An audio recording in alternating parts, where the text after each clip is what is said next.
Hello and welcome back to Waywayves. In this video, we begin in the United Kingdom with a story that is dominating headlines and raising serious questions about political judgment, elite accountability, and the long shadows of past associations.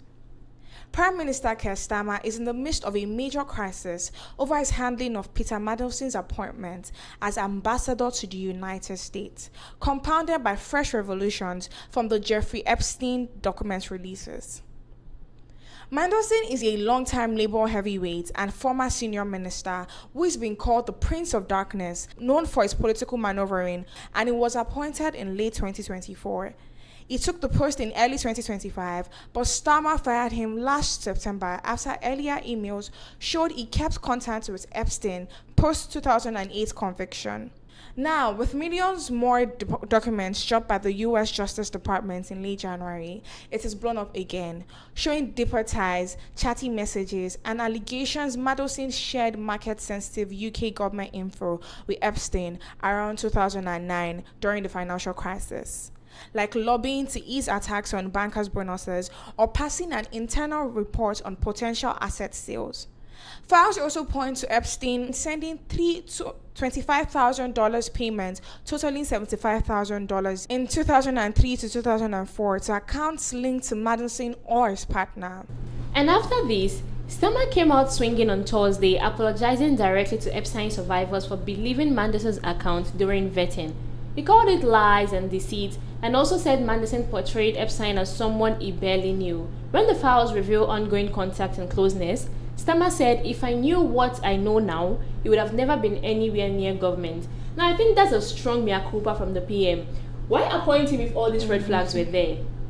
Well, Starmer insists that he was misled. Mandelson downplayed the friendship heavily, although critics slam it as poor judgment, political favoritism, and vetting failures. Some Labour MPs even question if Starmer's leadership days are numbered over this. Let's take a look at this video to get the full picture on the appointment fallout and Starmer's response. Peter Mandelson was once entrusted to strengthen relations with the UK's most powerful ally. Now, his links to another once powerful man, the late convicted paedophile Jeffrey Epstein, are sending shockwaves through the British establishment. UK lawmakers want to know how much the man who appointed Mandelson as the UK ambassador to the US knew about his relationship with Jeffrey Epstein. Mandelson betrayed our country, our parliament, and my party. Mr. Speaker, he lied repeatedly to my team when asked about his relationship with Epstein before and during his tenure as ambassador. I regret appointing him. If I knew then what I know now, he would never have been anywhere near government. A forceful condemnation, but critics say Starmer was not blind to the risks. After being questioned repeatedly by the leader of the opposition in Parliament, Keir Starmer did admit that during Peter Mandelson's vetting process for the job of the ambassador to the US, he did know that Mandelson and Epstein had kept in touch even after Epstein's conviction, and that for many raises serious questions about the UK Prime Minister's judgment. Mr. Speaker, I asked the Prime Minister if... Under pressure from both the opposition and his own Labour MPs, Keir Starmer has agreed to release documents detailing how Mandelson was vetted for the Washington job. But it has done little to quell the anger of some lawmakers who say Mandelson, who was twice fired from previous governments over unrelated scandals, should never have been appointed to a top diplomatic role. He is now under criminal investigation for allegedly passing market-sensitive information to Jeffrey Epstein while serving as a business secretary in the wake of the global financial crash. But as scrutiny of him intensifies, it is Keir Starmer and his decision-making that are firmly under spotlight. Wow, I mean, let's be honest, these ambassador roles are not just titles. They shape deals, they shape security pacts, they even shape development partnerships. So, you see, when trust like this erodes, it sends ripples. And it doesn't just even stop there. Exactly. The Metropolitan Police launched a full criminal investigation on Tuesday into Mandelson for misconduct in public office. And now that is a serious offense, potentially life imprisonment if proven. Now let's shift to this clip that breaks down the probe details, the specific allegations, and the recent resignations.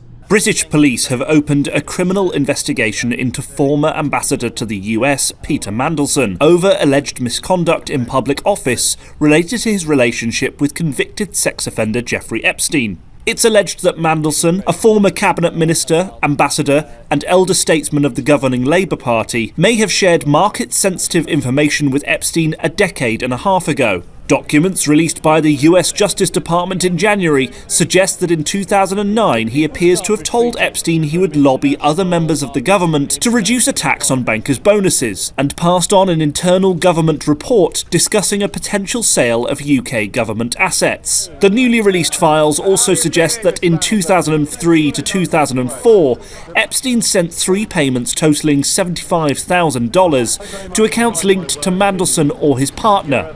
Mandelson was appointed as Britain's ambassador to the US in February 2025, serving in the early days of Donald Trump's second term. He was fired in September after the first tranche of published emails showed he had maintained a relationship with Epstein after the late financier's conviction for sex offences involving a minor.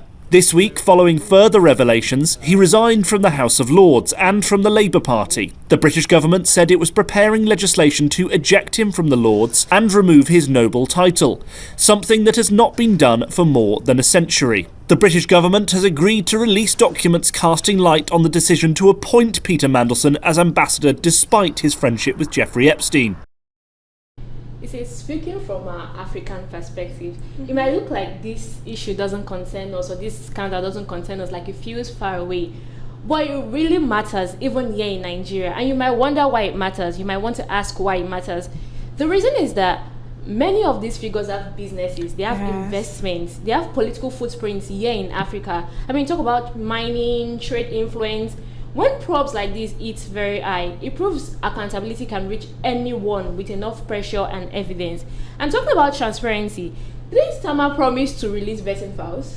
Yes to that. He promised to release vetting files to show Mandelson's deceit, but police asked to withhold some documents to avoid jeopardizing the investigation.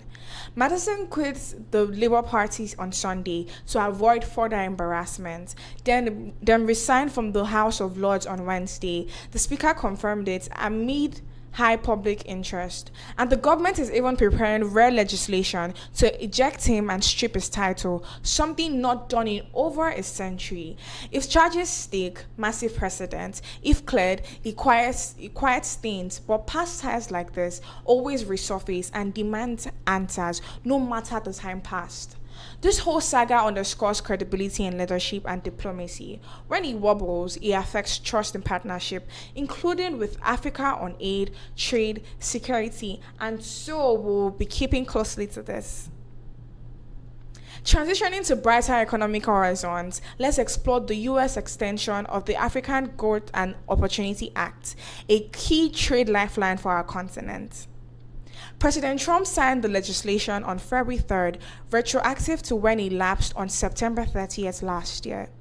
This preserves duty-free U.S. access for over 18,000 product lines from 32 eligible sub-Saharan countries like textiles, apparel, agricultural staples like cocoa, coffee, nuts, and cut flowers, plus manufactured goods and minerals.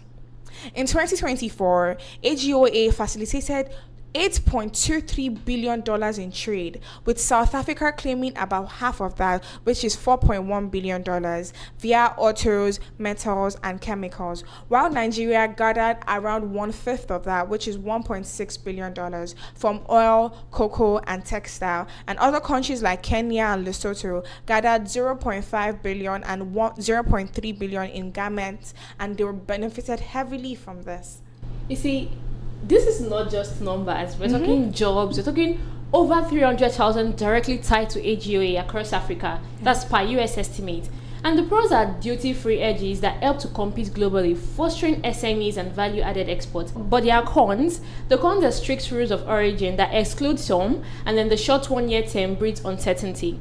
Now, these businesses hesitate on investment without long-term stability, but then it's only a year, which is a short window. Yes, it is. And this is because it is a breach under Trump's America First policy. The administration wants to modernize AGOA, demanding more from partners while opening more U.S. market access for American businesses, farmers, and ranchers. The House initially aimed for 3 years, but the Senate trimmed it down to just 1 year. Analytically, this could empower Africa greatly if negotiations yield permanent status, but the risks also loom. Trump could exclude countries via executive order, like potentially South Africa, over the strained ties they have right now. Let's take a look at this video to get a great overview from Johannesburg, including reactions from South Africa and the bigger geopolitical picture. Now, President Donald Trump has signed a one-year extension of a key trade program with Africa, which is restoring duty-free access to American markets that is aimed at modernizing ties under his America First trade policy. President Trump signed into law the African Growth and Opportunity Act, or AGOA, which means that it will be extending it retroactively from September 30th, 2025 through 31st of December this year. The move restores duty-free access for African exports to the US, temporarily disturbing trade flows and even threatening thousands of jobs across the continent. The AGOA, which was first enacted in 2000, allows qualifying sub-Saharan African countries to export more than 1,800 products duty-free to the US. To qualify, countries must make progress on market-based economies, rule of law, trade and liberalization, poverty reduction, and even anti-corruption and human rights protections. Also, according to US International Trade Commission, in 2024, under AGOA, which totaled $8.23 billion, with South Africa accounted for about half and Nigeria contributed roughly 1/5 of it. Trump's administration says that the program will be modernized to align with American First policies, demanding more from trading partners while expanding market access for US businesses, farmers, and even ranchers. The extension comes amid strained US-South Africa ties. Last year, Trump had even skipped a G20 summit which was hosted by South Africa and raised concerns over alleged discrimination against the white minority, a claim that South Africa has denied. Also, despite tensions, South African Trade Minister has its Sparks Tau welcomed the AGOA extension while noting its importance for jobs and trade. The one-year extension restores stability for African exporters while setting the stage for possible modernization of AGOA later this year. And this comes as Washington and African nations work to strengthen trade ties. For more on this, our correspondent Calvin Ongbu has sent us this report from Johannesburg. Amid heightened geopolitical competition with China, which is Africa's largest trading partner, the US has decided to extend AGOA, which is the African Growth and Opportunity Act, which is critical legislation that allows for eligible sub-Saharan African countries to enjoy duty-free access to the US market. South Africa's Minister of Trade, Industry and Competition said the extension would provide South African exporters with some relief. However, the minister cautioned that while the extension gives South Africa breathing room to secure a long-term trade deal with the US, the country had always been clear that the longer extension to AGOA would bring stability to trade relations between the US and the African continent. Economists have welcomed the AGOA extension, but has warned that South Africa is not out of the woods yet. Now, building on that, the clip highlights strained US and South Africa ties, like Trump skipping last year's G20 there over alleged issues. And the clip also underscores economists' fears of tariffs erasing gains and SA's push for predictability. For West Africa, this extension buys us time, but we need advocacy for inclusive reforms, which are like simpler compliances, expanded coverage for digital services or renewables. And for us in West Africa especially, Nigeria's share shows real stakes like cocoa, textiles, and light manufacturing all gain, but the short term adds uncertainty. Looking ahead, could we see better long terms next round? Possibly. We need simpler rules of origin, expanded coverage, or a multi-year deal. Amid competition with China, Africa's top trading partner overall, this extension is a signal of continued US engagement. Ultimately, sustained AGOA could transform economies, drive lasting growth, create resilient jobs, reduce aid reliance, and build stronger ties when done right. Now, shifting to another major trade development that complements the US extension, China has agreed to grant duty-free import status to a selection of South African products under a new framework deal being finalized. And this follows high-level talks and announcements from SA's Trade Ministry. This is part of a new economic partnership framework that is signed recently by South Africa's Trade Minister, Pak Cho, and its Chinese counterpart. China is already SA's largest single-country trade partner for over a decade now, which is surpassing the US. They will provide zero tariff access for key exports, likely focusing on agriculture, minerals, and manufactured goods where SA has strengths. Yes, and this deal aims to balance bilateral trade, reduce barriers for SA exporters, and attract more Chinese investment into sectors like mining, energy, and autos. Let's take a look at this report that covers the announcement. It's a step further east for South Africa. Pretoria's Trade Ministry announced on Thursday that China would allow duty-free imports of some South African products under a new trade deal between the two countries. While the deal is being finalized, it marks a further shift in South Africa's trade policy. China has become the country's most important trade partner over the past decade, a role that was previously held by the United States. But relations with Washington have turned sour over tariff fights and geopolitical tensions. It's why Pretoria is looking to diversify its markets. According to the Trade Ministry, South Africa is also seeking to attract investment from China. The new deal could help with that. Trade Minister Pax Tao is set to travel to China to sign the agreement and will also meet with Chinese companies interested in investing in South Africa. Now let's actually get into this. Amid deteriorating US and SA relations, which are tariff fights, geopolitical tension, and Trump's America First stance, South Africa, is actively diversifying markets eastward. South Africa is now moving quickly to strengthen ties with other major partners. China has been South Africa's largest single-country trading partner for many years, ahead of the United States. This is very huge, and I think the advantages are clear. They can get lower import costs, which can increase export volumes. They can bring in more revenues. They can create more jobs in farming, mining, and manufacturing. You see, when small producers and workers benefit, it is not just large companies. It could make a real difference, but then there are concerns too. You see, too much dependence on China could be risky, and increased mining must be managed carefully to protect the environment and local communities. And for the rest of Africa, this is encouraging. The minister's visit shows that they are serious about bringing investments in areas like renewable energy and infrastructure. The success would depend on fast implementation, fair distribution of benefits, and strong environmental protections. And so when these deals are done right, they help build stronger and more independent economies. Now let's turn to migration. The United Kingdom has signed new return agreements with Namibia, Angola, and the Democratic Republic of Congo. And under these deals, the three countries accept back the nationals who entered the UK illegally or people who have overstayed visa or have committed offences.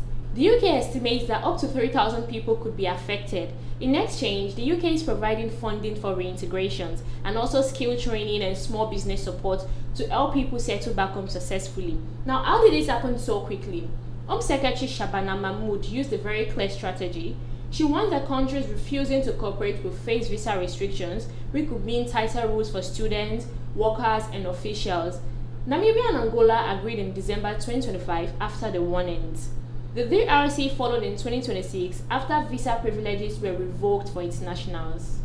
And there are real advantages to this. For the UK, it means faster removals and stronger control over irregular migration. For the African countries, the funding can support returnees and local development. But there are also serious challenges. Unemployment is already high in these places, services are limited, and large numbers of returnees could put pressure on communities. From our view here in Africa, this feels close to home. Nigeria also faces return pressures from the UK. Migration often happens because people are looking for better opportunities, safety, or family connections. And this agreement needs to balance strong enforcement with respect for human rights and genuine support for those who return. Now let's watch this. Focus this hour, 3 African countries have agreed to take back thousands of criminal and illegal migrants. That is after the UK threatened them with Trump-style visa sanctions. The Democratic Republic of Congo and Angola, Namibia and Angola are set to take back their citizens following threats that were issued from UK Home Secretary Shabana Mahmood. Previously, the UK government had warned that it would stop granting visas to people from all 3 countries, including ministers, diplomats and tourists, if their governments did not improve cooperation on removals. Well, a month after the threat, Namibia and Angola agreed to the clause, while the UK has now also secured cooperation from the DRC, which had initially resisted visa restriction threats. Now, this essentially means that up to 4,000 convicted criminals, which includes murderers, rapists, and illegal migrants from 3 countries, can now be deported to the African states. The first deportation flight has already gone to Namibia. Officials are now working on further removals to Angola and DRC. The UK sanctions mirror visa bans and restrictions President Donald Trump has placed on nearly 40 countries. After the success of sanction threats in Africa, Mahmoud has warned other countries as well that they face similar visa restrictions if they continue to refuse to take back their criminals, illegal migrants, and reject asylum seekers. Well, India, Pakistan, Nigeria, Bangladesh, Somalia, Egypt have been identified as resistant to taking back illegal migrants and could face sanctions in the coming months as well. After watching this, I think the real test will be how these deals are carried out, like prioritizing voluntary returns when possible, protecting rights, and making sure that funding creates real opportunities. Now, if this is done well, they can turn a difficult situation into something positive for development. Yes, and now we turn to deeply painful news from right here at home in Nigeria.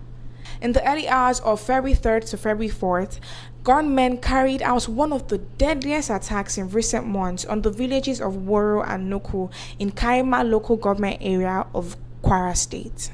And as of now, the death toll stands at 162, and it was confirmed by the Red Cross and local lawmaker Mohammed Omar Bayo, with searches for more bodies still ongoing. Some reports suggest it could rise to 167 or even higher than that. The attackers arrived on motorbikes late Tuesday night, going door to door for hours, shooting people at close range, setting homes ablaze, and even looting. Many victims were killed after refusing demands to adopt to a strict extremist interpretation of Islam or Sharia rules. Oh my God. Vigilantes trying to defend the community were also targeted and killed, and in some accounts, even the king's palace was touched. Now we have dozens more that were reportedly kidnapped, leaving families torn apart and entire villages devastated. What is this? Survivors are living in terror, literally. One witness described it like this: in war now, there's nobody in the community. Everybody is scared. Everybody has his family packed out. They have left the community. And mass burials have taken place. Reports mention about 75 bodies buried in a single day, and the remaining residents feel abandoned. The community is Muslim majority, and the attack seems driven by ideology rather than just criminal banditry, as some officials have noted. President Tinubu has condemned this as a beastly attack and blamed it on Boko Haram, while ordering an army battalion deployed to Kaiama area under Operation Savannah Shield to restore order and pursue the perpetrators. However, local officials and the lawmaker point to Lakurawa, an armed group affiliated with Islamic State, as the likely group behind all of this. No one has claimed responsibility for this yet, but this highlights how insecurity is spreading beyond the traditional northeast zones and into areas like Kwara, which was once seen as more stable. Let's take a look at the story reports. Suspected jihadist gunmen killed scores in Woro village overnight in one of the deadliest attacks in the country in recent months. The Tuesday attack left scenes of chaos and devastation in the small village in Kwara State in western Nigeria, with large parts of the village burned, vehicles destroyed, and vigilantes killed, in what Amnesty International's Nigeria office are calling a stunning security failure. No group has yet claimed responsibility for the attack, though locals and officials have pointed to various Islamic militant groups. In Woro now, there's nobody in the community. Everybody is scared. Everybody has packed his family. They have left the community. The attack follows recent military operations in the area against what they call terrorist elements. In a statement read on Thursday by spokesperson Stefan Dujarric, UN Secretary-General Antonio Guterres condemned the attacks and offered his condolences to the victims' families. The Secretary-General reiterates the solidarity of the United Nations with the government and people of Nigeria in their efforts to fight terrorism and violent extremism. He stresses the importance of bringing the perpetrators to justice. President Bola Tinubu's office said in a statement late on Wednesday that a Nigerian army battalion will be deployed to Kwara's Kaiama area, where the attack took place. Kaiama's security presence has been limited until now. The aftermath of the massacre lies heavily over the village of Woro. Here in Nigeria's Kwara State, 162 inhabitants were killed late on Tuesday in one of the country's worst armed attacks in recent months. Nigeria's President Tinubu deployed the army in response to the killings, but in the village, the shock is still fresh. In Woro now, there's nobody in the community. Everybody is scared. Everybody has packed his family. They have left the community. It's only the security agent that they are just posted just yesterday. It's too much. Because as yesterday, we buried about 75 corpses. Elsewhere, there was, however, also a glimmer of hope. 89 individuals who were kidnapped in mid-January from their churches in Kaduna State were released on Thursday. Watching these clips is so heartbreaking. Just like that, families wiped out overnight, children orphaned, communities emptied as people flee in fear. This isn't just numbers, it is lives destroyed and futures erased. And speaking about this, I don't know why this continues. I think we should talk about why this continues. I think the Northeast insurgency has lasted over 15 years. And with Boko Haram and splinter groups like ISWAP causing over 35,000 deaths and displacing millions. But attacks like this in Kwara shows the threat is evolving and spreading, possibly through Lakurawa or similar factions exploiting local grievances. Root causes include extreme poverty. We have over 70% of poverty rates in northern regions, and also climate change fueling conflicts over land and wars between farmer and herders, allowing weapons and fighters to cross from Chad and Niger, and also gaps in intelligence and community trust. You see, when people feel unprotected, recruitment into this kind of groups become very, very, very easy for them. And from Lagos, this feels too close. It feels so close. Violence here disrupts everything. It disrupts trade routes, schools, farms, mental health across the region. It also affects national stability and investor confidence. The government's quick deployment is a start, but we need more than troops. We need sustained intelligence sharing. We need youth empowerment programs to offer alternatives to extremism, investments in education and jobs in vulnerable areas, and stronger regional cooperation through the multinational joint task force. I think the Amnesty International called this a stunning security failure, and the US also expressed solidarity while stressing justice for perpetrators. Our deepest thoughts are with the victims, their families, and the communities now living in fear. Yes, it is going to take time, but real safeguards and also addressing poverty, building trust, and preventing recruitment must follow. We cannot accept this as normal. We can't let this be a norm in our country. No. We now turn to Kaduna, where 183 people abducted in the Kurmin Wali attack in Kaduna State are now free. What is going on in the north? It's a whole lot. It's a whole lot. Thank God these ones are now free. At least they were abducted, but they are now free. Yes, you had that right. Every single person taken on January 18th has been released and returned to their families. Now, this is a rare piece of good news in the region that has seen too many abductions. Way too many. But it also shines a very bright light on how deep the insecurity problem now has, or how deep it runs. So we're going to walk through the entire sequence, the day of the attack, and how the release happened. Also, what the officials and security spokespersons have said, and what this tells us about the ongoing fight against armed criminal groups in the Northwest. So let's take it back a little. On January 18, 2026, a Sunday morning in Kurmin Wali, Kajuru local government, Kaduna State, armed men are operating in large numbers on motorcycles and on foot raided the whole village in a coordinated operation. They targeted multiple locations at once, rounding up people and forcing them into the surrounding bush. Initial reports ranged from 166 to 177 abducted, but the Kaduna State officials later confirmed the exact numbers to be 183 people taken in total. The group included women, children, elderly residents, ordinary villagers going about their day, and the state police spokesman Mansour Hassan later described how the gunmen gathered people and moved them away from the community. Early confusion surrounded the numbers. Police initially pushed back against some of the higher estimates, but the reality became clear. This was one of the largest single incident abductions in the state in recent memory. Wow. I mean, imagine your extended family, your neighbors, people you see every day, just vanish in a matter of hours. And that was exactly what happened in Kurmin Wali that morning. For nearly 3 weeks, the 183 people were held in the bush. They moved constantly, forced to walk long distance, held in difficult conditions. They were very hungry. They were also exposed to all sorts of animals or anything that could be in that bush at the moment. They also lived in fear of execution at any moment. I want us to hear directly from the victims themselves.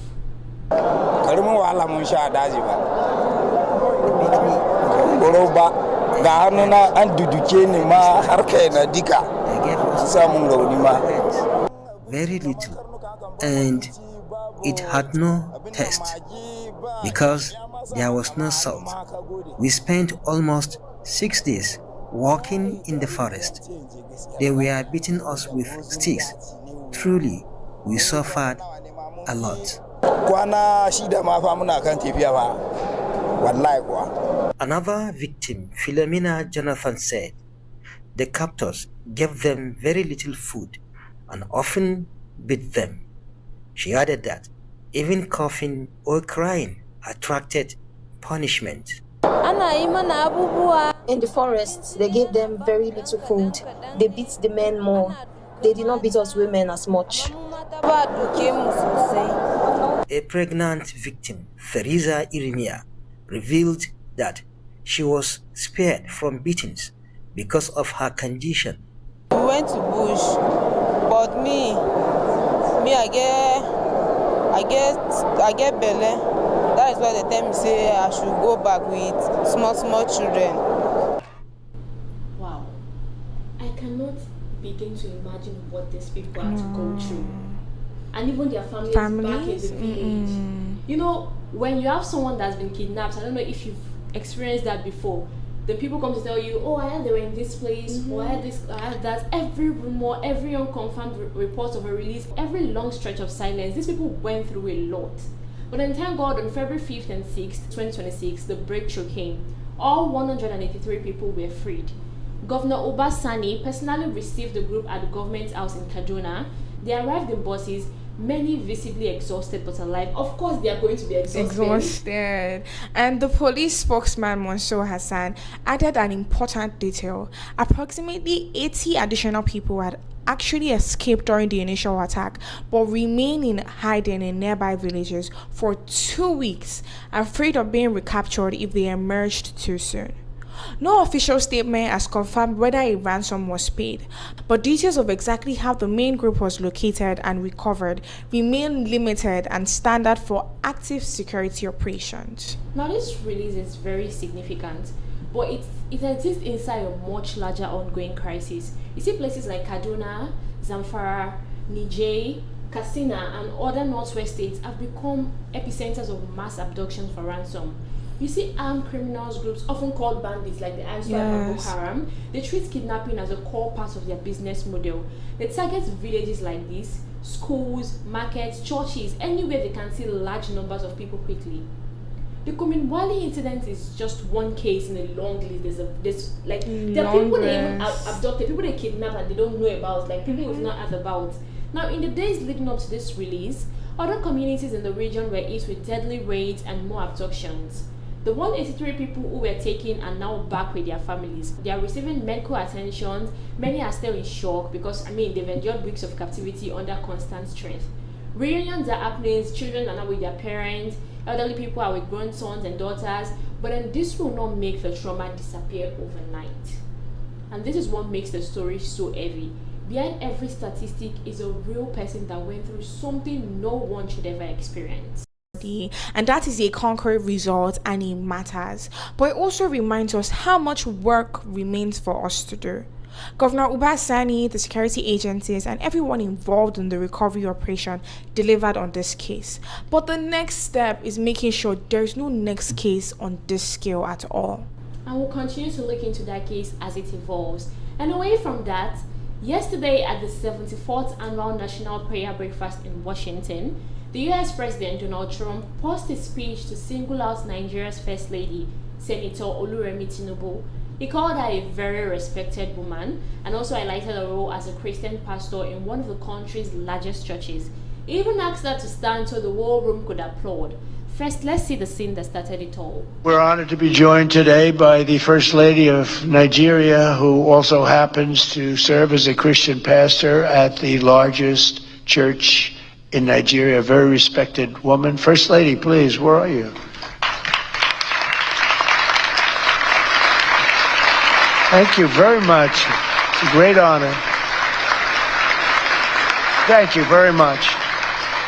Very respected person, too. Thank you. The National Prayer Breakfast is one of those rare events where faith, politics, and global leaders come together, focused on prayer and moral leadership. Yesterday, President Trump used that platform to spotlight our First Lady. And he didn't just name drop her, he praised her faith leadership, her pastoral work, and her standing in society. Then he also invited her to stand, so she and the audience applause followed. This happened on February 5th, 2026 at the Washington Hilton on Capitol Hill.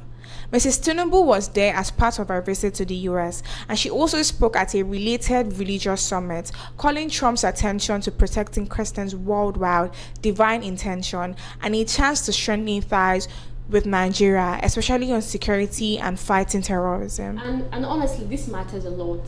It's a high-profile moment of recognition from the US president himself at a time when relations have had some ups and downs. And currently, social media is on fire. Some people are seeing this as a diplomatic move, while others are asking very, very deep questions. But the dominant feeling I'm seeing on social media is anger. People are very angry. Let's read some of these comments. Let's take the first comment by Sunday. Person says, here in Nigeria, Tinubu's rat has won trophy because Trump praised Remi, the wife of a narco. Narco here should be what Shore referred to him as. Same way Trump praised Buhari and later humiliated him. I see it happening to Tinubu soon. And then the second comment by Jeremiah Baba Adamu. This person says praise. Tinubu praised Remi Tinubu that said on national television that they will throw all Igbo in Lagos into the lagoon and take over their properties. No, nah. Trump was withdrawn the accolade and apologized to Nigerians.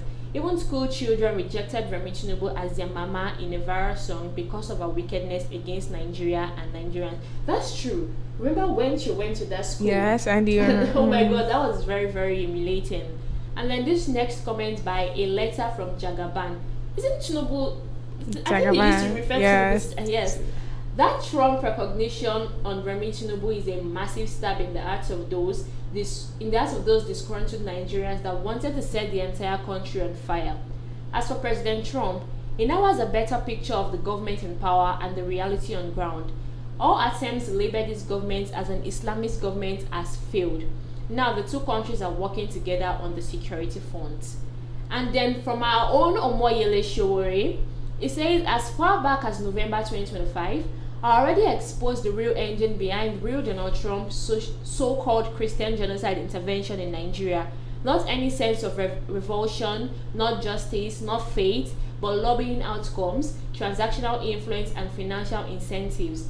Real Donald Trump doesn't intervene out of compassion. He intervenes the way a businessman enters a deal. Who pays, who benefits, and what political mileage can be extracted. Chikena.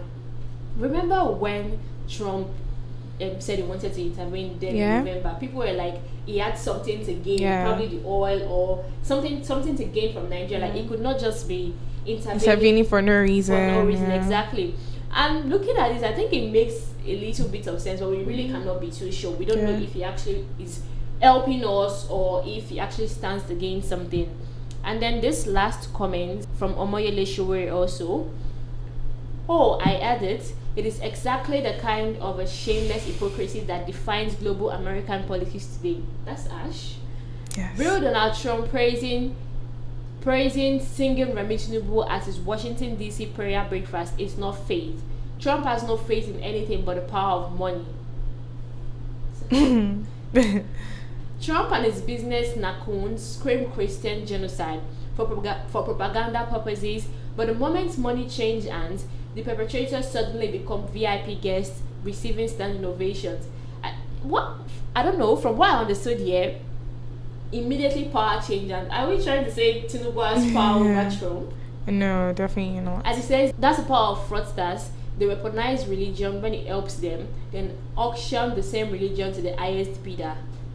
So in this case, it's Tinubu the highest bidder. Wow. What did Tinubu offer Trump? This tweets have been a lot to unpack. I really cannot understand that. But away from these comments, Nigeria has been navigating some very tricky issues like religious freedom content, security challenges, even that country of particular concern label. And there are also military actions from around Christmas 2025 too. Now, could this open door for better security cooperation, trade, or a shift in how Washington views Nigeria? Please do let us know in the comment section. And while no separate bilateral meeting between Trump and Mrs. Tinubu was confirmed beyond the public interaction, the moment is seen as opening doors for improved dialogue.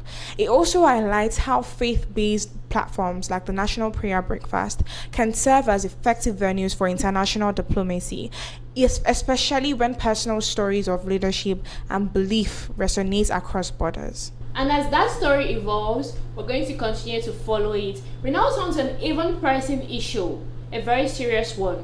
You know, elections are like the heartbeat of democracy. Yeah. They decide who leads us, how policies get made. They basically shape the future of our country. And in Nigeria, we've had our own share of ups and downs with how votes are counted and results announced. I mean, talk about Nigerian elections. 2023 elections. Remember the 2023 elections? There are all sorts of debates about transparency, rigging allegations, and then the role of technology like the beavers.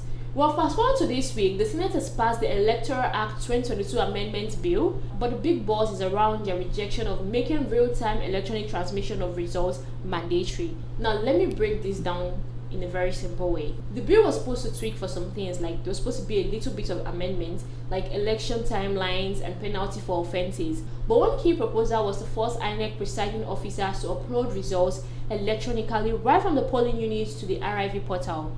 And then after signing in real times and after signing the forms. Now this will happen with party agents around, making it harder to tamper with stuff later.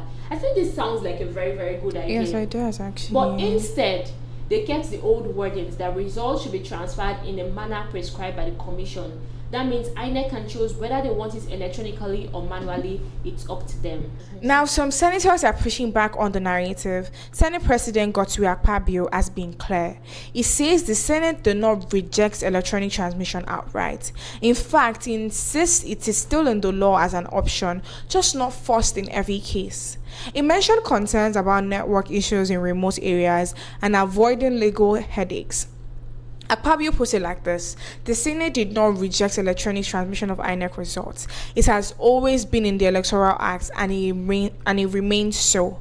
Let's have the clip for visual context. That is not true. Electronic transmission had always been in our Act.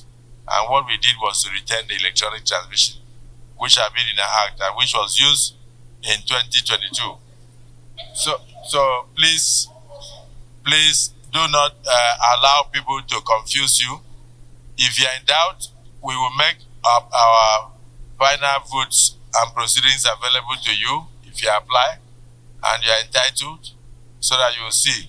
This Senate under my watch has not rejected electronic transmission of results. And Senator Einaya Abaribe, the minority leader from the PDP, echoed that during a briefing. He said, to put the record straight, yesterday the Senate did not pass the transfer of results, which was in the 2022 Act. He emphasized that electronic transmission is part of what is retained, and they will watch the harmonization with the House closely. Abaribe's point is that transmission implies electronic, while transfer could be manual. It is a word game, but it matters legally. Put the records straight. Yesterday, the Senate did not, I repeat, did not pass transfer of results, which was in the 2022 Act. What we passed, and which the Senate President himself, when he was doing a clarification sitting on his chair, is transmission of results. Transmit, not transfer. What is in 2022 is transfer, and we don't want a law that is vague. We don't want a law that will be misinterpreted by anybody. We want a law that is clear, concise, and can be interpreted by all, and that is unambiguous. But then let's be real. This kind of thing is something that can spark a firestorm. In fact, it has sparked a firestorm. The opposition figures are not buying it at all. Like Peter Obi now, he has come out swinging, calling the Senate's moves an unforgivable act of electoral manipulation and also a direct assault on democratic principles. And now, looking at this, it could threaten Nigeria's democracy and also erode trust ahead of 2027 election. It is a grave setback, especially after the issues in 2023 where electronic uploads helped expose discrepancies. I think the opposition parties are uniting on this one. The PDP's National Publicity Secretary, Comrade Ini Ememobong, signed a joint statement with other parties like the ADC and NNPP. They called the Senate's rejection retrogressive with serious implications, saying it could benefit from review after the Supreme Court's ruling in 2023 that transmission wasn't mandatory. Conference of Nigeria Political Party (CNPP) went further, labeling it anti-democratic and a threat to credible elections. The Electoral College Nigeria spokesperson highlighted how this undermines years of effort to restore confidence, saying it risks deepening voter apathy. They pointed out that real-time transmission has worked in off-cycle elections like Edo and Ondo. Now let's think about what this means for 2027. You see, without mandatory electronic processing, coalition centers could still be hotspots for tampering. Yes. If this law is not implemented, I mean, if we are still following the traditional way like we've been doing, there will still be tampering, there will still be votes buying, there will still have people that will still come to steal ballot papers. You see, back in 2021, there was similar drama when the Senate initially tied electronic transmission to the NCC approval, but then it got changed. You see, Akpo's stand reminds me of that practicality versus transparency thing in 2023. Hopefully they come to an agreement soon. And finally for today, Senator Adams Oshiomhole, the former government of Edo State and current representative for Edo North, has vehemently denied the authenticity of a viral video showing him giving a foot massage to a young woman aboard a private jet. Oshiomhole's office labeled the clip as AI generated, designed to tarnish his reputation. But the woman featured in the video, a South African content creator, has publicly refuted the claim, insisting the footage is genuine. The incident has ignited debates on deepfakes, political image management, and the blurred line between reality and fabrication in Nigeria's hyper-connected political landscape. Oshiomhole's response was very swift, and in a statement released on Tuesday by his media aide, Osheni Momodu, the senator's office dismissed the video as a poorly crafted and edited fake AI video. Can you imagine that? The statement emphasized that the clip was fabricated using artificial intelligence technology with the intent to blackmail or damage Oshiomhole's long-standing reputation as a labor leader and politician. The statement reads, the media office of His Excellency Senator Adams Oshiomhole has noted with dismay a poorly crafted and edited fake AI video of the outstanding senator allegedly massaging the foot of a lady. That's what the statement read. It further urged the public to disregard the malicious content and called for investigations into those responsible for its dissemination. Now, we can't really tell if it was real or if it was fake. But if it was real, who would do such a thing, and what could be the reason? Kosi, what do you think? I genuinely think that was a real video, because I don't think... it doesn't look... Yes, I don't think anybody would just sit down and want to generate an AI video of you massaging the foot of a woman that claimed the video was real. Exactly. So, and to add fuel to the fire, the woman in the video, identified as Leshan Degama, a South African adult content creator, broke a silence on social media. In a series of posts on Instagram and X, Dagama directly addressed the controversy, shading Nigerians for their reactions and explicitly denying the AI claim. On her Instagram story, she said, "Your senator is the problem. Go be mad at him, not me," she wrote in one post. And in another, she stated, "The video wasn't AI, but okay, believe your senator." Our responses were laced with sarcasm and emojis, and they quickly went viral, garnishing thousands of likes and shares. The government's profile, which features lifestyle content and modeling gigs, saw a surge in followers and the buzz. Ordinarily, in situations like this, the women don't come out to speak. I don't think they're mostly quiet. But why is she making posts back to back? Because if you think that there could be a reason she's doing that. I think first things first is she has to come out and say, like, this is real. Like, people are reacting to this in very different ways.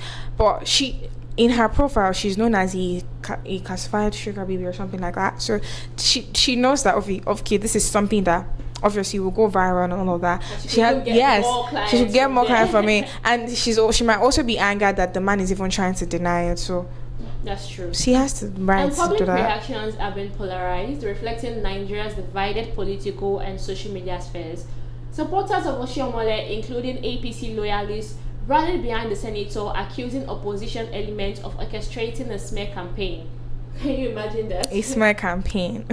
Critics, however, mocked the AI defense as outdated or unconvincing. Let's take a look at some of these comments. So this one by Faji Pastor says, Oshiomhole has no fear of God at all.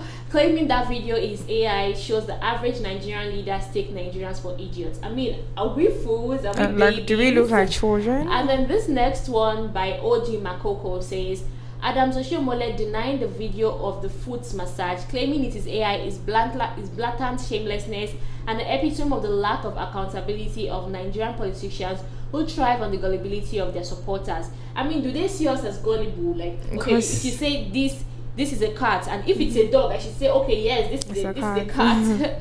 And then we have this last comment by David Dizzy. Oshiomhole cannot come out and say it is AI. It's probably a misguided publicist or supporter that will claim it is AI. The video is obviously real. Of course it is obviously real. Alright, that's going to wrap it up for today. We covered a lot. I mean, we spoke about a lot of things. Yes, international, both Nigeria and Africa. We touched on Africa as a whole. And if you enjoyed it, please like, comment, subscribe. It really helps. And do not forget to turn on the notification button. Drop a comment and also share to your loved ones. I'm your host Chinyere, and with me is... My name is Chris Sochukwu, and this is Waywayves. Until next time.